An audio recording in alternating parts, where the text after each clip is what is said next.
مسلمانوں سے یہ سوال کیا کہ حضور صلی اللہ علیہ وآلہ وسلم کے نبی ہونے کا ثبوت کیا ہے، what is the proof that he was a prophet in himself, تو مجھے یقین تھا کہ مسلمانوں کی جانب سے اس کے اوپر کچھ لاجیکل بات کی جائے گی۔ ان جنرل جو کمنٹس مجھے مسلمانوں کے میرے سامنے آئے، آج میں وہ آپ کے سامنے شیئر کرنا چاہتا ہوں۔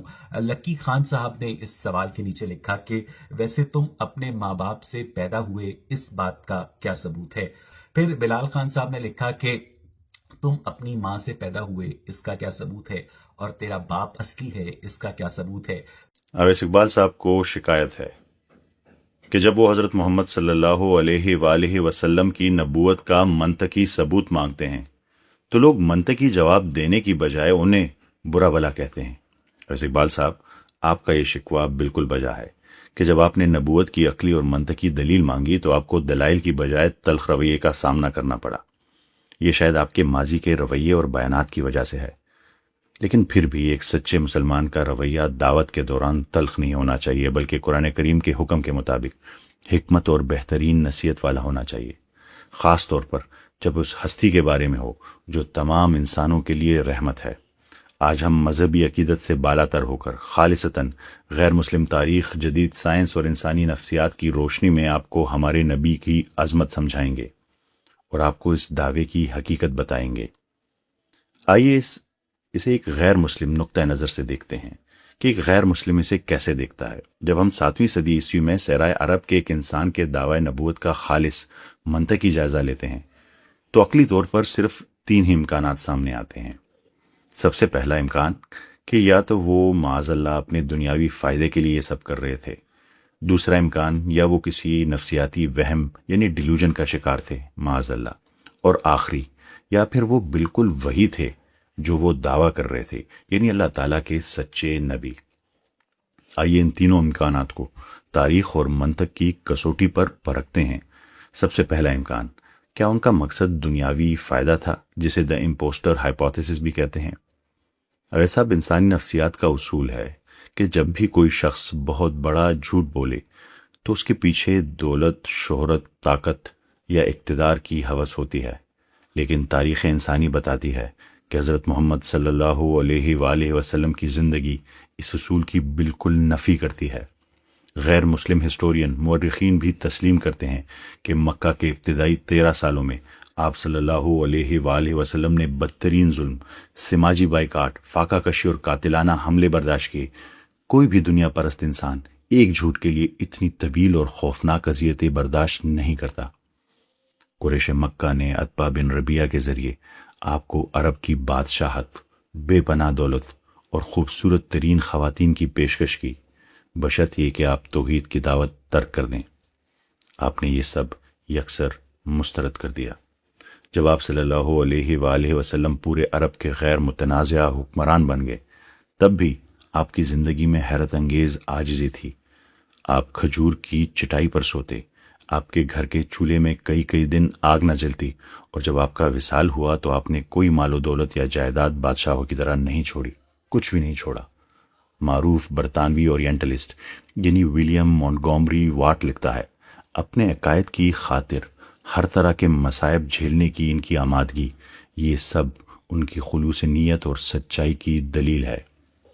اقتدار اور دولت کی ہوس رکھنے والا شخص بادشاہ بن کر فقیری کی موت نہیں مرتا صاحب، لہٰذا فریب کا امکان مکمل طور پر باطل ہے۔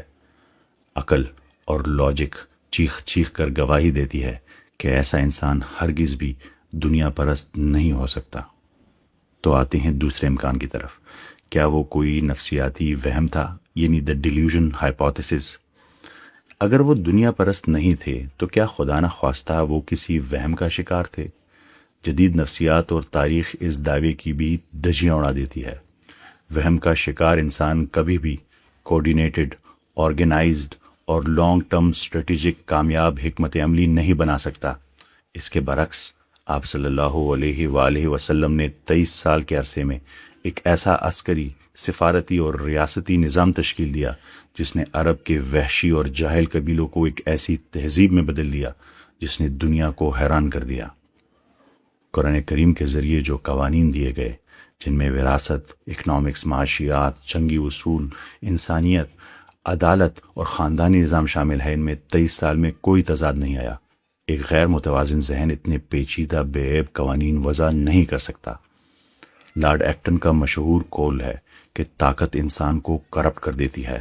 تاریخ میں سکندر اعظم سے لے کر چنگیز خان تک فاتحین کا وتیرہ خون ریزی رہا ہے، لیکن جب آپ صلی اللہ علیہ وآلہ وسلم 10,000 کے لشکر کے ساتھ مکہ میں فاتح کی حیثیت سے داخل ہوئے تو آپ نے خون ریزی کی بجائے ان بدترین دشمنوں کے لیے عام معافی کا اعلان کیا جنہوں نے آپ کے پیاروں کو شہید کیا تھا۔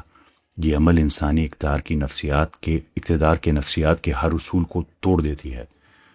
ایک وہم کا شکار کبھی بھی ایک بے عیب ریاست قائم نہیں کر سکتا، اتنے عظیم اخلاق اور تحمل کا مظاہرہ نہیں کر سکتا۔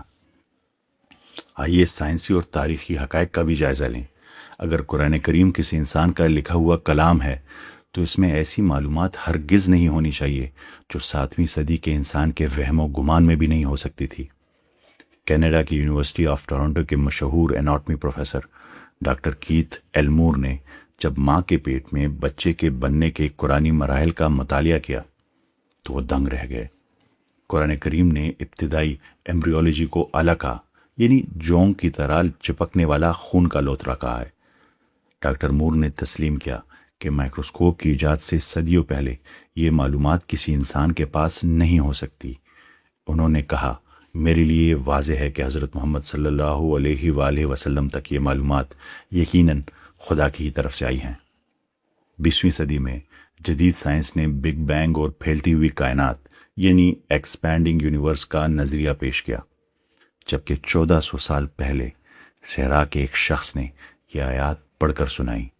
کیا کافروں نے نہیں دیکھا کہ آسمان اور زمین آپس میں ملے ہوئے تھے، پھر ہم نے انہیں جدا کیا، سورہ انبیاء آیت نمبر 30، اور آسمان کو ہم نے اپنی قوت سے بنایا اور بے شک ہم اسے وسعت دینے والے ہیں یعنی پھیلانے والے ہیں، سورہ زاریات آیت نمبر 47۔ پروبیبلٹی کے سائنسی اصول کے مطابق یہ ناممکن ہے کہ ایک انسان 20ویں صدی کی کوانٹم فزکس کا بالکل درست تکا لگا لے۔ جب 614 اور 615 عیسوی میں فارسیوں نے پرشینز نے رومی سلطنت کو بدترین شکست دی تو سیکولر ہسٹورینز مورخین کے مطابق رومیوں کا دوبارہ اٹھنا ناممکن تھا، لیکن قرآن کریم سورہ روم نے پیشن گوئی کی کہ رومی محض 3 سے 9 سال یعنی بعد سنین کے اندر دوبارہ غالب آ جائیں گے۔ تاریخ گواہ ہے کہ جنگ نینوا میں رومیوں نے بالکل اسی مقررہ وقت میں حیران کن فتح حاصل کی۔ ایک جھوٹا مدعی نبوت اتنی مخصوص ٹائم لائن دے کر اپنے دعوے کو خطرے میں کبھی بھی نہیں ڈالے گا، اور وہ سچ بھی ثابت ہوا۔